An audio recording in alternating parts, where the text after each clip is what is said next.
Hey, what's going on, guys? It's Will. Hopefully, you're having a good one. We're going to talk about the data center companies that are powering AI right now. I don't know if you guys see how much growth there's been in AI. It's been absolutely crazy, and I actually expect it. I mean, it's something we've been talking about since probably November of last year. We've been super bullish on most AI companies, most data center infrastructure plays we've been talking about. But, in this video, I want to really break down not just the data centers that are powering AI that Zuckerberg's looking at, that's, Tim Cook over at Apple's doing, or Elon's, using right now with Tesla. I'm talking about really the plays that we want to also look at that are emerging markets that are the next wave of AI. And basically, it's going to be like robotics. Robotics is a big side. Like the first thing you have that came is software. Then after software with ChatGPT and all that, you have the robotics. What's the next level? It's probably going to be something related to human like integration of AI. That's going to be one. So a lot of interesting stuff to look at in the markets. And right now we're definitely looking at quantum and all of the markets related to AI that are seeing growth right now. Um, and I really just want to give a very firm shout out. I don't know if firm is the right word, but big shout outs to our stock mates over in Stockmate today. There was some really cool testimonials recently, guys. If you're ever wondering, like, is it all we say that there's millionaires here, there's people that have made it to the other side and are investing successfully. There's also people that are just getting started and they're looking for accountability, or they're just getting some good growth. Shout out to David, $31,000 portfolio after growing 21K here since joining StockMe. Really appreciate David's outlook.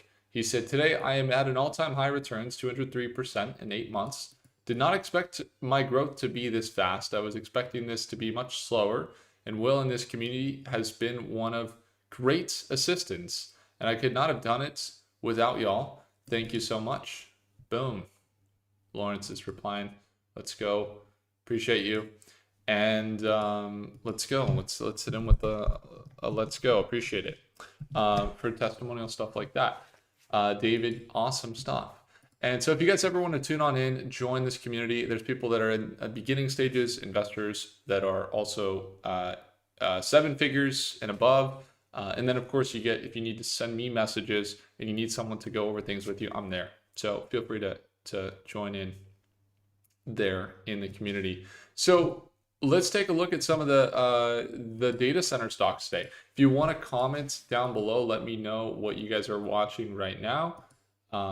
Would be more than happy to take a look at any ticker symbols. I'm going to keep it fairly brief, and we're going to jump right in. So firstly, I want to jump into APLD. APLD stock has seen a tremendous growth recently. If we jump into data centers, they're one of the top companies. They were up another 4% today, holding this bullish momentum. Let's just like get rid of all the charts for a second and just look at their momentum. Started covering them here right around $3 a share.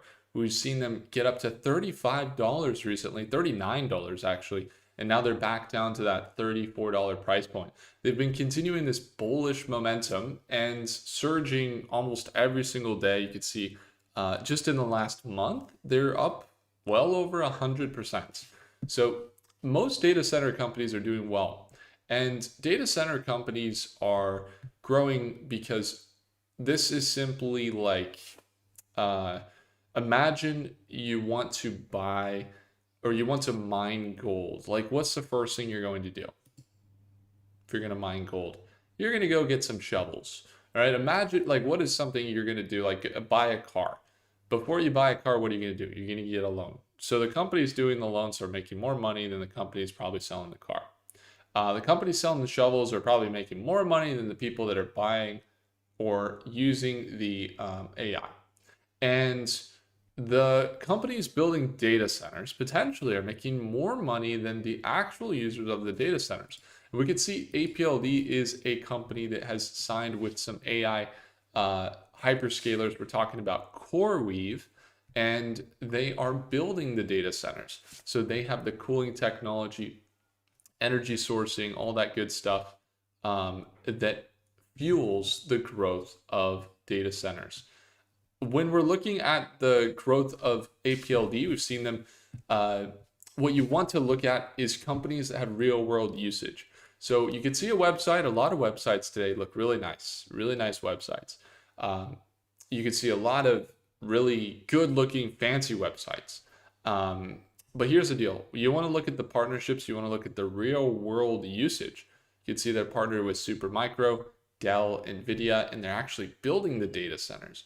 When you go into the financials too, aside from that recent deal with CoreWeave that brought them up to $11 billion in potential revenue building data centers for CoreWeave in North Dakota, which is a cold place, which is why they're building them there. They came out with some new financials this past week. The financials that they came out with this week were actually fairly good. They came in with revenue of $64 million here, and you can see that their annual revenues have been increasing. Now, with this big jump in revenue, they're up 84% year over year. Net income, though, still negative there. But here's where it gets interesting with APLD in the data center space. They jumped to $2.4 billion in total assets. So, what you need to know about the data center markets is there's going to be a lot of hype. How many of you guys remember like NFTs or things like that? I see in the chat, Joshua says, what's your price target for BBAI end of 2025? I could definitely, do some research and see where we are standing on that end of 2025. A good rule of thumb will be based on their contracts they come out with in their earnings towards the end of the year, but fairly bullish. We have long-term positions over there. Ned says, what's good, Will? Hope you're enjoying your trip. Yeah, it's going good over here in Buenos Aires. We were visiting, got to see some family last night. My wife's family, it's been good. So how many of you guys, again, like, do you remember NFTs or all the hype that happened during that time? Like everybody's talking about NFTs, right? It was not a bad technology. It's actually really good technology. If you look at NFTs, probably 10 years from now, it's going to be something that's used quite often. But they were early. And what did you see? A lot of money flowing in, a lot of cash, a lot of billions of dollars in purchases of NFTs, right? But what happened? There wasn't any real world usage. And the same thing's true here with stocks. You want to see not just a good balance sheet, like for example, on data center companies that are building those big servers, those massive hyperscaler computer centers that are able to function or make AI possible. We want to make sure it's not just hype around like, oh, it's a data center company. We want to look at the financials and we want to look at the real world usage. That's where integrity comes in the stock. And especially at a time when markets reach all-time highs, like if there's one mistake I see investors make is when just because the market's high, they get lazy around investing and they say, I'm just going to buy this because, it's everybody's talking about it, but the actual values of integrity or of the financial stability or the foundation that they have built for their financials or even their just delivery of value to the marketplace isn't there, and then they end up losing money. Like so many times people buy stocks they don't even understand, and then later they're saying, wait, what was this position? Oh, I'm down. What was the reason for getting into this position? I mean, that's what happens almost every time. And I laugh because like I was literally just on the phone with an investor today, and he was saying we were going through his portfolio, mostly good picks. I mean, this is a seven-figure investor, someone that has over $1 million in their portfolio. And even the people that have large portfolios, we're going through different investments. He says, yeah, this one's down like 60%. I said, why are you in this stock? Like, what was the reason? He said, oh, I was looking at it and this person was talking about it and this and this. Why would you buy it just because someone's talking about it? He said, yeah, I mean, everybody was talking about it and he was like, And I was like, so why did you buy it again? He's like, well, because and I was like, aside from everyone talking about it, why did you buy it? He's like, I get it. I see what you're saying. I'm like, yeah, you don't understand the stock at all, do you? He said, no, I got it. He's like, I got it. So you just take a few extra moments, right? A few extra moments to just look at, the financials, a few extra moments to look at the balance sheet, and don't just listen to what someone says and they're like, data centers, guys, buy data centers now before it's too late. If you guys don't buy this, like, you're not going to retire rich or whatever people tell you, right? Just look at the real world usage, identify the financial, see the increase. That's why we were able to capitalize here on APLD, and we see APLD up to $39 right now. Same thing with Rigetti. You also got to look at, for example, financials for you. Maybe that's not the only thing you look at. You also want to look at, for example, the news. You also want to look at the government spending. You also want to look at the balance sheet, or outside of the financials. What does the chart look like? What's the sentiment? Those are important things to consider, because not always is it financials, especially in the market that we're in, where we see like robotics kicking in. And it's like these companies are reporting earnings slower than the amount of money they're making. They're making money, but the earnings are coming way later, so it's not reflecting in the balance sheet. That's quite common in emerging markets. So that does happen quite often. Ned says, yup. Joshua says, debating between adding APLD or BBAI to the portfolio. Which would you recommend? Only one. I wouldn't recommend any of them for you. I would say, how would you like your portfolio to look 5 years from now? And then just do that now. And that's if you're a long-term investor. If you're a short-term investor, I mean, does it really matter? Are you going just for returns? You want to have a plan together, but does it really matter? Because like so many people place a lot of importance. Should I buy this? Should I buy that? It really depends on like how long you plan to hold. Do you like the company? Would you hold this company a long time? Or it's like asking, and I don't mean to this isn't like bad towards you or anything like that. You're doing great. I love to see your comments, and thanks for tuning in, Josh. But like something that happens is, like, imagine you're a company and you like need to do marketing. You have a business and you ask somebody like, how should I do my marketing? And they're like, they start telling you, but they don't know that you do all of the best marketing via radio, or it would be better because you're a lawyer or whatever, you do your marketing via billboards. It's like, it just depends on what your goals are. So I can't really give you any recommendations. It really just depends. Like, are you short-term, long-term?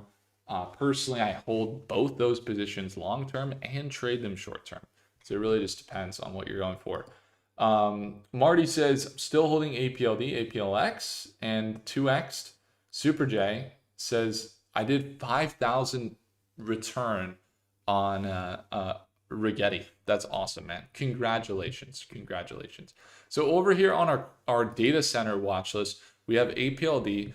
The nearest support level on APLD right now is right around $33 a share. They are still holding bullish right now, but to watch those levels into tomorrow, it's Wednesday, so we're going to watch those levels very closely. And then when we head over to AI and defense, you saw Big Bear AI holding that $9 support level. They do have that $9 support. Redwire took off a little bit more, up to $9.68 today. And Black Sky's back up to $30 a share, which is awesome. I think this has been our highest returning year of any year. Which, like, yeah. Rigetti and the quantum markets, we have a fairly large bag there. And the only way that we were able to capitalize on it was by just looking at markets via AI and saying which markets are going to require the most attention in a few years from now. Because honestly, quantum's pricing in for where they should be priced 5 years from now. The actual valuations on quantum right now are way up compared to the actual value they're providing to the marketplace. I mean, I don't think there's anybody that could prove otherwise. If anybody has any other proof, like, and this is coming from somebody that has over six figures in returns from quantum this year, if you can find where quantum has a greater value proposition and service to the marketplace that is greater than their current market caps, send it to me. I'll give you a free Stockmate t-shirt. Because like, I know that we see the money coming in, and obviously we're invested in them, and obviously the quantum market could be tremendously impactful for the scalability of AI in the future. But as far as commercial use right now, I don't think there's anything that really makes the companies um, that justifies their current valuations, right? I mean, there is the trading 5 years from now, and that's why, and sometimes that's good enough. Marty says, I'm late again. Marty, you just joined in. You're good, man. Super J, can you check NVTS? Yeah, NVTS was on a run this morning, up like 20%. How are they doing today? That's crazy. Super J, NVTS jumped up to 12 bucks. They've been surging. Yeah, they are up there right now.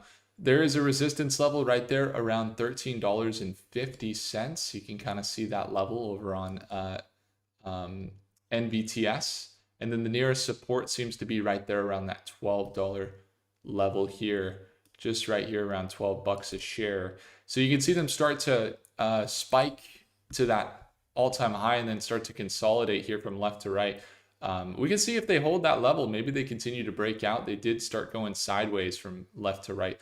And the nearest support there, probably around that $11.90 range or $12 range. And then there's a $11 support down there if they sell down more. That's how NVTS looks. What about D-Wave's advantage too? Yeah, I mean, that's a good question, man. Who said that? George? Yeah, George, I'm all over it. In fact, I'm so all over it that what ticker symbols do we have? Can you cover Iran? Ashika says, let's search up Iran.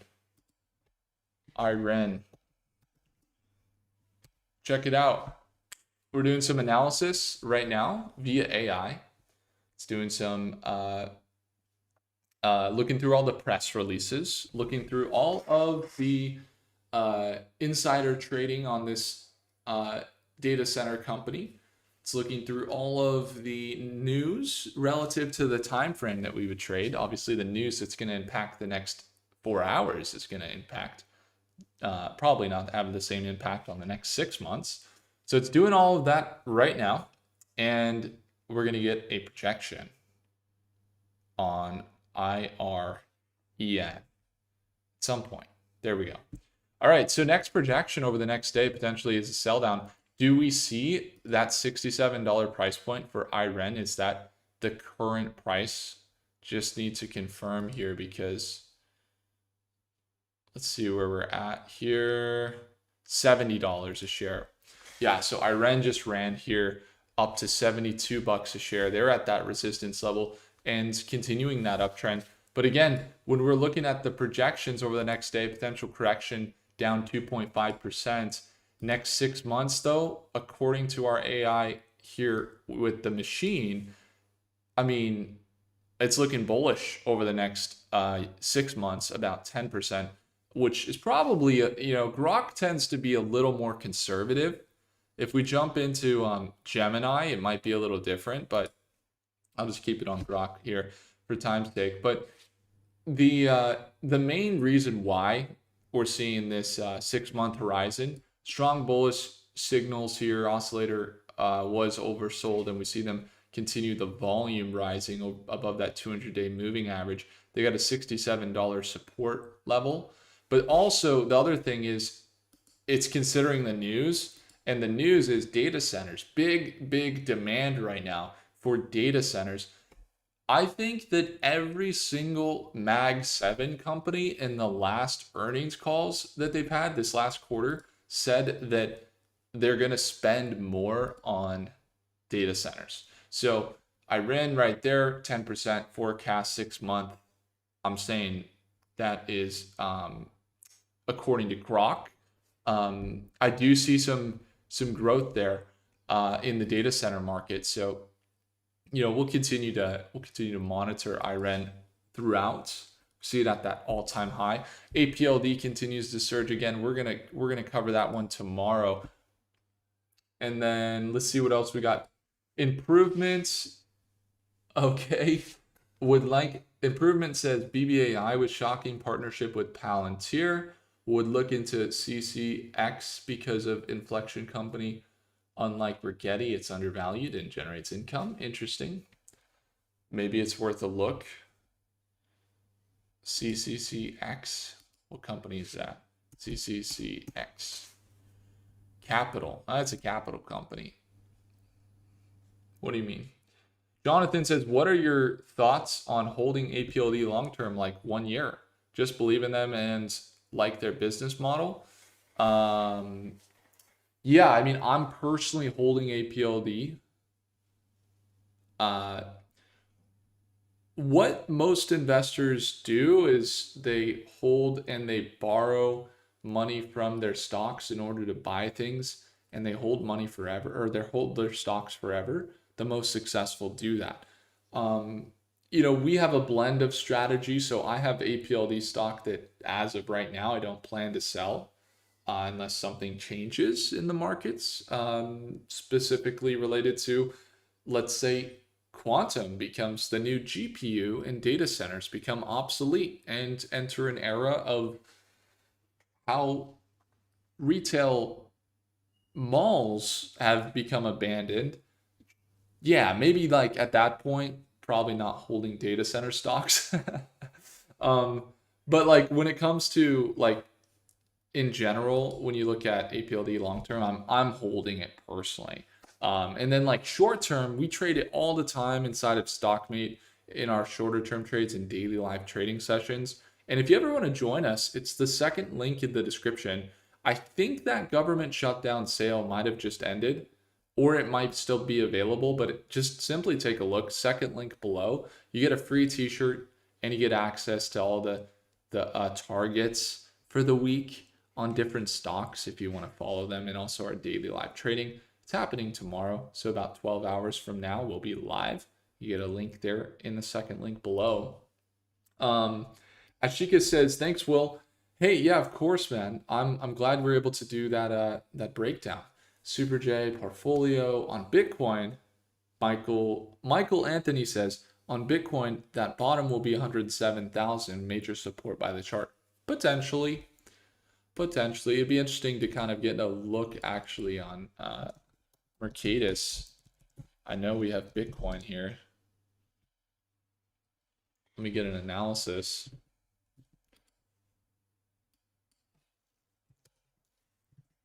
Curious if it will go through. Background info on October 6th, Citron Research published a report, most compelling trading. Yeah, I don't know, man. I just looked at it. It said it was a capital company. So what is that? Improvement, man. Are you doing some like propaganda stuff? Are you shilling a stock right now and you want everybody to buy it? I will search it up real quick. But this is strictly to look at the financials. It's a capital company. What do you mean it's a quantum company? Is it a quantum company? All right. Balance sheet. It's not accurate. I wouldn't touch it. I don't know what's going on with the financials there. I wouldn't touch it. Okay. Marty says, hey, Will, do you think we should still have to pay taxes while the government's shut down?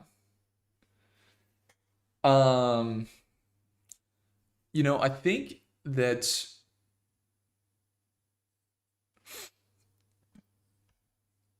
there is a moral obligation to pay taxes related to the services that you utilize. And that if you're utilizing the services that taxes enable, it would make sense from an integrity perspective to utilize to pay taxes related to those things. Um, I'm someone that personally does everything in his power to minimize my tax obligations. Um, so we have like a business, and we, go through different, I work with clients all the time on how to like sell stocks, high net worth clients that I'm not a tax advisor, but like it's a common problem. Like if you want to sell stocks and you're working with over $500,000, usually you don't want to pay taxes. And so unless you want to, you probably don't want to. And so, I work with people on that all the time. I would say that there's certain things, I think it's less about taxes if you're running a business and more unjust. Like when I used to work a 9 to 5 about 5 years ago, I worked at an institution actually. And I used to tell them, like, don't take out any of my paycheck. I'll figure it out. And I would do my own taxes. Um, and honestly, like, if you're not using it, then I wouldn't pay it personally. Like, is there, but if there's something that directly affects you, like let's say there's a thing that you're paying taxes on that you don't, doesn't affect you, but affects your mom or your dad or your friend or someone you care about, yeah, it makes sense to pay for it. I think that's how I do it. And, you know, there are regulatory things where we have to pay taxes and we have to do it that way, of course. But yeah, man, I would minimize your tax obligations personally. That's just someone that runs a business, and that's how we do it, For sure, for sure. Chris says it is taking inflection public. Brutal says, what about ZPTA Quantum? They went bankrupt. Brutal. That company went bankrupt, I believe. I don't think they're a stock, right? ZPTA? Yeah, that stock is that company went bankrupt. But I think they might still be posted on D-Wave Quantum as a partner.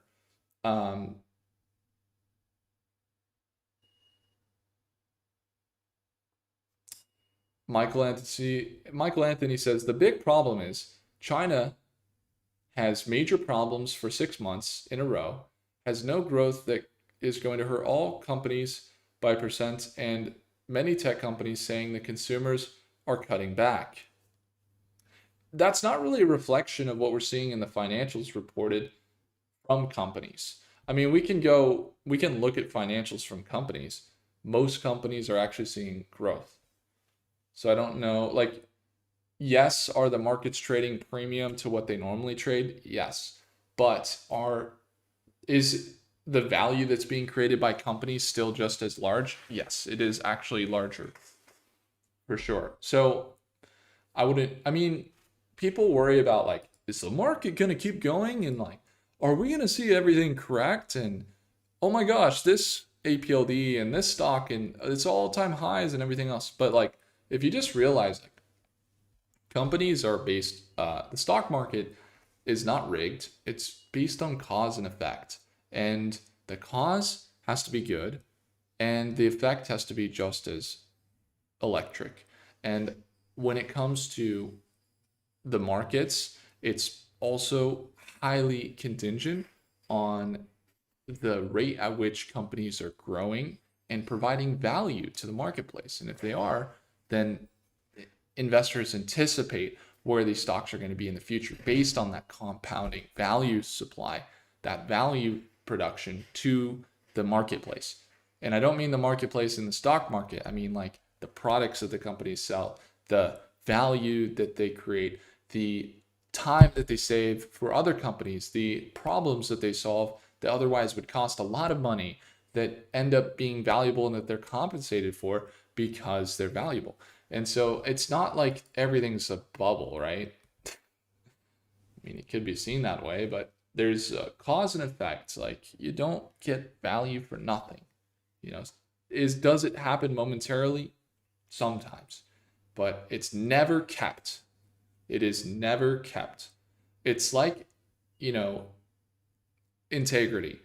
Like, if you don't have it, you might win for a bit, but you're gonna end up in the gutter and you're gonna feel bad if you don't have integrity. Like it's like a pump and dump. Like it might be really exciting, but it's not gonna last long because it hasn't built steadily and the way that it needed to build to once it gets to that point, it keeps it. And so that's what you really want to look for. The stocks that when they get there, they keep the value because they've steadily worked towards them. And it's the same thing is true for you and your career and things like that. You know, if you get some, like, what do they say? Like someone that gets money really quick or a lottery winner, like oftentimes goes broke. There's reasons for that. It's like you should be weary of things that go straight up and rocket in value. That's why we get excited when things sell off. This morning, what we were trading BITF. We were trading this stock. Let's see how it was doing here. This was a $4,900 investment this morning. We bought the dip here at $5.03, and it has risen throughout the day here to about $5.92. So we made about $915 profit on the $4,900 investment so far here on BITF. And that was just this morning. It was right at market open. It's going to show like 10:30 a.m., but it's 6:30 a.m. Pacific time. But I'm here in Buenos Aires, so it's a little bit later, the market open session, as I'm visiting here. But right here at market open, the whole market dipped. Everything went red in a distribution phase. And then we saw the market reverse up into accumulation. We acquired some BITF. This is a data center company here early this morning. And they specialize in data centers for a bunch of different partners. They have these data centers where they Bunker, Legger, Bicome, Garlock, Cowansville. I don't know how to say all these, but they have these different data centers, and they're providing that the data center power to other companies, and they've seen pretty big growth. Quarterly, they've seen their incomes grow, and then annually, their assets, or quarterly, their assets have grown to almost $1 billion in assets, and they're currently market capped at about 3 billion. So kind of interesting. Their financials are actually more favorable from what's stated on the balance sheet. I mean, APLD has had good deals, $11 billion worth, but from what's reported, they have more favorable financials, more assets. Actually, their assets are a little bit lower, but they have more revenue and than APLD, and their market cap is only 30% that of APLD. And so that's why we're trading them this morning. We like that play. We ended up buying there. Gonna watch that throughout tomorrow as we see some of the rallies continue there after that dip on Friday. We see some of that momentum continue here, and we're doing some growth here. BITF. We can take a look on the machine and get an analysis. We were using Grok. Yeah, Grok was giving us the analysis here. Rusty says it's a SPAC, dude. It's merging with Inflection. Interesting. Yeah, I haven't seen that one too much. CLSK is in data centers, says Brutal. I think we might have CLSK on our watch list, actually. Thanks for bringing that one up. Marty says, is there a way to make rents a tax write-off for trading stocks? Possibly. I think it's related to TT. Is it TTL? Don't quote me here.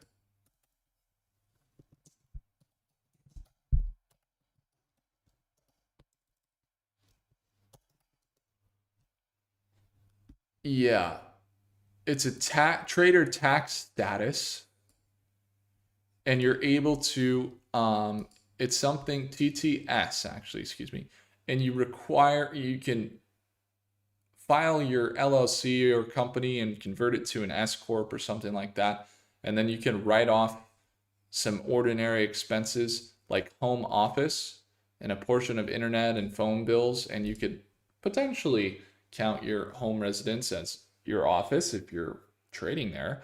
I have a client I work with actually on this. I don't have like I'm not a CPA, but he has his own CPA, and then they were wondering kind of how to do it, and I was like, yeah, I think it's this right here, trader tax status. Basically, file, I think it's like a LLC, and then you convert it to or you file for S corp, and then you go to get this, and you have to prove that you do trade a lot. You definitely can't do it on a PDT rule. You need to show you trade a lot, and then they allow you to write off, trading expenses. I think there's even like commissions you can write off. Home office you can write off, probably anywhere that you're like conducting normal business, possibly even meals or things like that. Internet, phone bills, all that stuff. It's called TTS. So hopefully that's helpful, Marty. Marty, did I see that you got into StockMate today? I'm excited for you, man. Super J says, I think quantum is not a bubble. It's still too small. It's just starting. Yeah, I mean, from a value perspective in the future, it's not a bubble. They're going to create more value. From the current balance sheets and financials that they see, they appear overvalued.